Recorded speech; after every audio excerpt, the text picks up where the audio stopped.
like a Hellcat. Good morning to those who are watching the video in the morning. Good afternoon to them, those who are watching the video in the afternoon, and good evening to them, those who are watching the video in the evening. So my dear friends, don't forget to subscribe and like the channels and press the bell icon to get the notify for upcoming videos. So here we start chapter number 5, fundamental rights and duties. First of all, we will see in this, or we will learn the meaning of fundamental rights. Secondly, the different fundamental rights. And third, our fundamental duties. Now here, we will start with a short story in which the teacher is interacting with the students.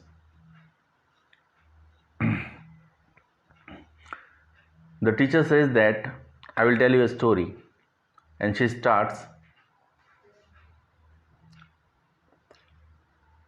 Under the Prime Minister Rural Road Development Program, villages were linked with the main roads.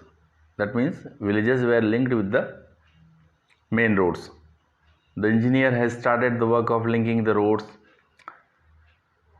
Nipanta village was with the main roads. Saturday was fixed as the day to distribute the wages to the laborers. तो यहाँ हम ये story में समझ पा रहे हैं कि प्रधानमंत्री ग्रामीण रोड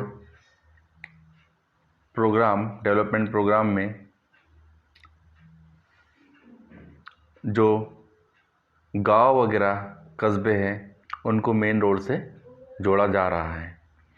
इसमें इंजीनियर जो है वो रोड्स को लिंकिंग करने का काम कर रहा है, यानी मेन रोड को विलेज रोड से जोड़ने का काम चल रहा है, जिसमें निपांता विलेज का नाम दिया गया है जहाँ ये इंजीनियर वर्क कर रहे थे।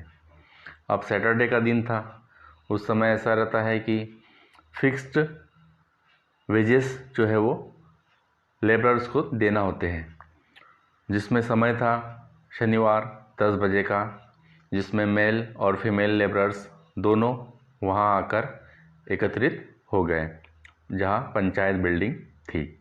फिर 11 बजे इंजीनियर वगैरह आए, कॉन्ट्रैक्टर आए, उन्होंने पैसे देने के लिए सबको वहाँ बुलाया। एक एक करके सब लाइन में खड़े हो गए। After the arrangement of the tables and chairs from the panchayat building, the contractor began distributing the wages. अब टेबल कुर्सी वगैरह उनके लिए लग गई पंचायत की तरफ से। अब कॉन्ट्रैक्टर जो है वो वेजेस देने का कार्य शुरू कर रहा है। पहले वो डिस्ट्रीब्यूट करता है मेल लेबरर्स को, जो व्यक्ति विशेष ये कह सकते हैं हम कि जो जेंट्स लेबर्स थे उनको वो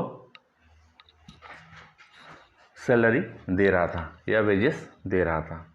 देन ही called out the names of the female laborers and started giving them half the wages than male laborers.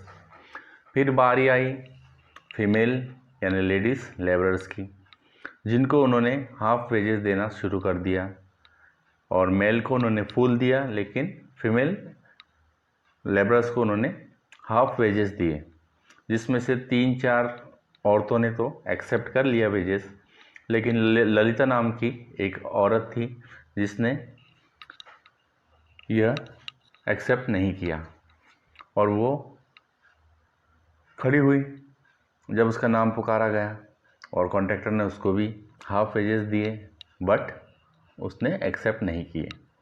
फिर ललिता ने मना किया कि मैं हाफ वेजेस नहीं लूँगी, यह कहकर कि उसने बुक या किताबें पढ़ी है जहाँ क्लियरली यह लिखा हुआ है कि चाहे मेल हो या फीमेल, दोनों के लिए इक्वल वेजेस होते हैं।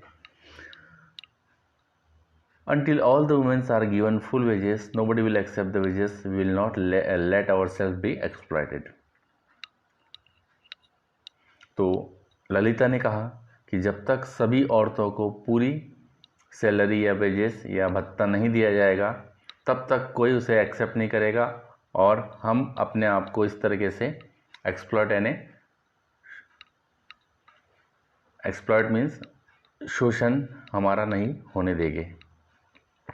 फिर Lalita told the contractor that they want wages as per with man, है ना। तो ललिता ने आवाज़ उठाई, कहा कि हमें वेजेस उतने ही चाहिए जितने आपने मेल लेबरर्स को दिए हैं। अगर आपने हमको नहीं दिया तो हम इसकी शिकायत कलेक्टर तक कर देंगे।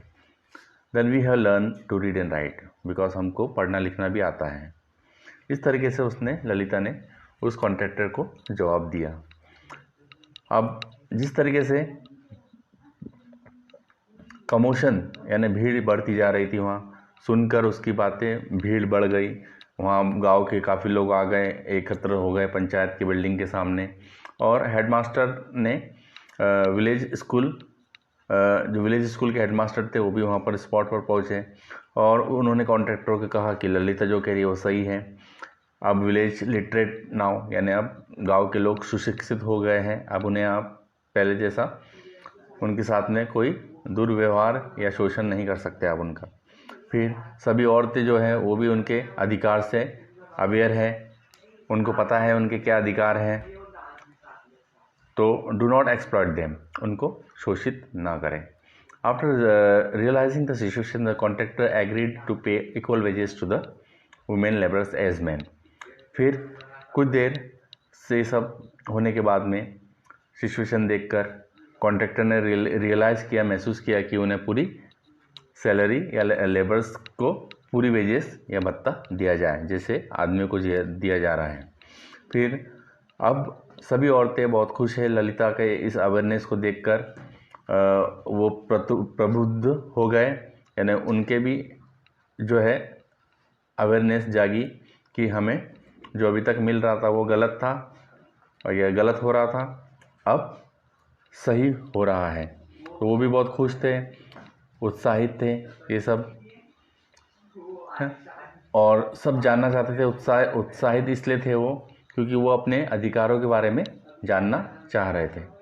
तो उसी बीच में एक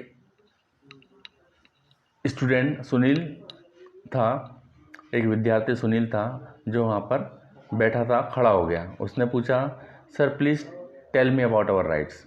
उसने कहा हमारे राइट्स यानी अधिकार के बारे में हमें बताइए मास्टर साहब। The teacher said our rights are interlinked with our duties. हमारे जो अधिकार है वो हमारी ड्यूटीज़ से लिंक्ड है। ड्यूटीज़ मतलब हम ये कह सकते हैं कि हमारी जो ड्यूटीज़ होती है ना, जैसे कि हम कह सकते हैं कि हमारी ड्यूटीज़ इन द सेंस कि अधिकार तो होते हैं, राइट्स मतलब अधिकार होते हैं और ड्यूटीज़ मतलब हमारी जो सेवाएं होती है, तो वो हम उसको बोल सकते हैं duties. Your right to get educated but it is also your duty to acquire education properly. तो टीचर ने कहा कि आपका अधिकार है कि आपको शिक्षा का अवसर मिलना चाहिए, लेकिन आपकी ये ड्यूटी भी है कि आपको एजुकेशन प्रॉपरली लेना चाहिए, ये आपकी ड्यूटी है। तो ड्यूटी समझ में आ गया आपको, यानी जहाँ हमारे अधिकार है वहाँ हमारी ड्यूटीज़ भी हैं। फिर you must have heard the last month Santaram of our village had encroached upon the main road and constructed a wall. The panchayat had to demolish the wall. The sarpanch had explained to Santaram that it was his duty not to create obstacles on public roads. तो पिछले महीने की बात है, शांताराम हमारे village का ही था जिसने ज़बरदस्ती एक मेन रोड पर अपना कब्ज़ा जमा लिया और वहाँ एक दीवार खड़ी कर दी। तो पंचायत ने उस वाल को या दीवार को गिरा दिया और सरपंच ने शांताराम से कहा कि एक्सप्लेन किया उनको ऐसा कि ये आपकी ड्यूटी है कि आप किसी भी पब्लिक रोड पर किसी प्रकार का कोई ऑब्स्टिकल यानी प्रॉब्लम या कोई भी समस्या ना खड़ी करें, ये आपकी ड्यूटी है। Then our constitution clearly mentioned the rights and duties of our citizens. These rights are essential for all round development of our personality. हमारे संविधान में क्लियरली मेंशन किया गया है कि हमारी राइट्स क्या है, हमारी ड्यूटीज़ क्या है। लोगों की राइट्स और ड्यूटीज़ के बारे में क्लियरली ये मेंशन है, ये दिया गया है। और ये राइट्स जो हमारे लिए कितने ज़रूरी है हमारे ऑल राउंड डेवलपमेंट के लिए और हमारी पर्सनैलिटी को डेवलप करने के लिए। तो after hanging the chart showing the fundamental rights, the teacher explained that the Indian Constitution has given us 6 fundamental rights, है ना। एक चार्ट को दिखाते हुए टीचर बोलती है कि ये हमारे फंडामेंटल राइट्स एंड ड्यूटीज़ हैं। तो उसमें से हमारे फंडामेंटल राइट्स जो है वो 6 हैं जो हमारे संविधान ने हमें दिए हैं, जिसमें से पहला है राइट टू इक्वलिटी, दूसरा है right to freedom, third is right against exploitation, right to freedom of religion, cultural and educational rights, right to constitutional remedies. जिसमें से हम सबसे पहला पॉइंट ले गए या पहला राइट ले गए राइट टू इक्वलिटी, जो नाम से समझ में आता है हमको कि जो सभी सिटीजन्स हैं हमारे इंडिया के, वो बिना किसी भेदभाव के कानून के सामने इक्वल है, समान है। सभी को समान अवसर दिए जाते हैं सभी फील्ड में, ताकि वो अपने आप को ग्रो कर सके।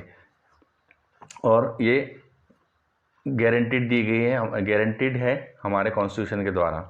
जो भी गवर्नमेंट है वो किसी को भी किसी प्रकार से भेदभाव नहीं करे किसी के साथ भी, चाहे वो किसी भी बेसिस पे हो, चाहे कास्ट हो, रिलीजन हो, सेक्स, लैंग्वेज हो या state. Then nobody can be denied entry to public places. कोई भी आपको पब्लिक प्लेसेस पर जाने से मना नहीं कर सकता, चाहे वो रोड्स हो, शॉप्स हो, एजुकेशनल हो, इंस्टीट्यूशंस हो, रिवर्स हो, लेक्स हो, होटल्स या रेस्टोरेंट्स हो, किसी प्रकार का कोई भी इंस्टीट्यूशन हो या कोई भी संस्था हो, शिक्षा संस्था हो या कोई तालाब, नदियाँ, होटल्स, रेस्टोरेंट्स, कहीं भी आपको जाने के लिए कोई मनाही नहीं है, क्योंकि आपके पास में ये राइट या अधिकार है कि पब्लिक प्लेसेस पे आप जा सकते हो, कोई आपको मना नहीं कर सकता। And the practice of untouchability is now punishable offence. और अब यहाँ तक कह सकते हैं हम कि जो छुआछूत की जो प्रैक्टिस है वो अभी एक पनिशेबल ऑफेंस की तरफ हो गया है। मतलब जहाँ आपको ये बोल सकते हैं कि ये एक प्रकार का गुनाह है जिसका पनिशमेंट आपको मिल सकता है। तो that's now our first episode, we are ending here. Okay my dear friends, so don't forget to like the video, and also you have to subscribe the channel and press the bell icon to get notified for the upcoming videos. So thank you. Shabba khair.